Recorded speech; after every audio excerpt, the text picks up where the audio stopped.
dividing ethics and morality.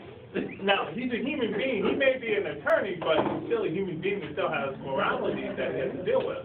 That's what I think he's asking. That's right. It's not a problem. He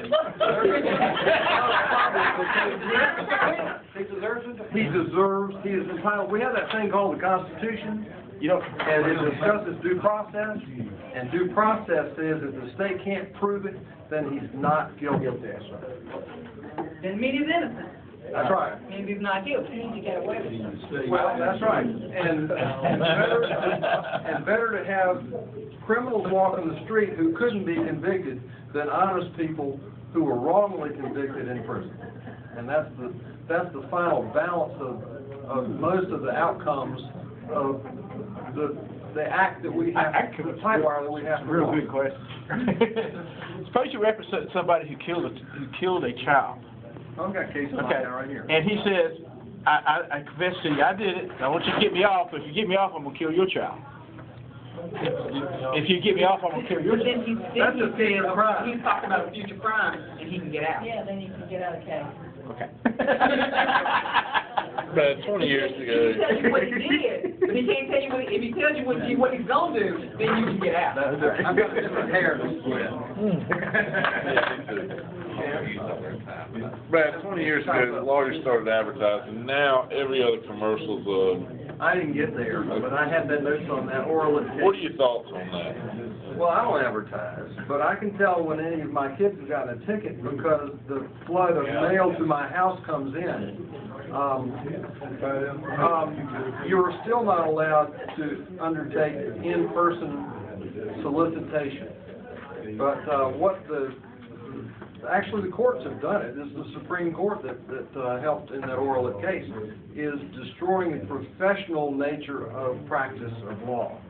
And they've put us on a business scale along with Same thing with medicine. The industry's done the same thing. It doesn't sit well with the older folks. Advertising doesn't bother me if other people do it. I'm not going to do it, but if other people do it, that's fine. As long as I have what I can do. I mean, I can't represent everybody and do everything.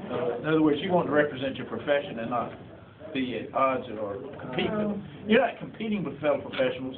You want to be a part of the profession and make it good, right? Well, how do you feel about it? You're not an advertising lawyer. Right. There is an advertising lawyer on the other side. Right. And you have a jury trial. Okay. Where those jurors are getting dressed in the morning, brushing their teeth, and they're watching your opponent's advertisement. And then they're going to court, and they're going to see your opponent. Yeah, hey, that's the same guy I saw on television this morning. He said that he represented people in nursing home cases. And that guy, we're trying a nursing home case here, so he must know what he's doing. I mean, how do you? That's one of those things you live with. I don't have any shortcut or easy answer or some way to say that it's not a factor. I think the court does all it can to wipe out all but subliminal types of things, the mention of insurance. And the judge, do you request the judge tell people don't go home and turn on TV? Don't look on the back of your telephone book? No, well, if they're sitting, then they're not going to. Well, they can't. I mean, we don't tell them not to watch television. We tell them not to read anything about the case. But we can't tell them not to watch television, not to pick up a magazine. If you tell them not to, that's when they're going to do it. You have them back to tell you. No, I don't think you can worry about it past a certain amount. It's like peeling an onion. You get through one layer, there's another one underneath, and you can't go but so many layers. Yeah. All right, my time is up. Excellent.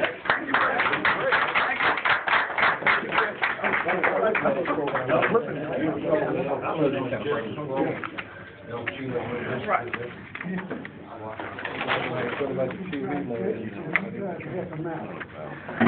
All right, let's thank Brad again for his presentation, if you would, ladies and gentlemen. Yes.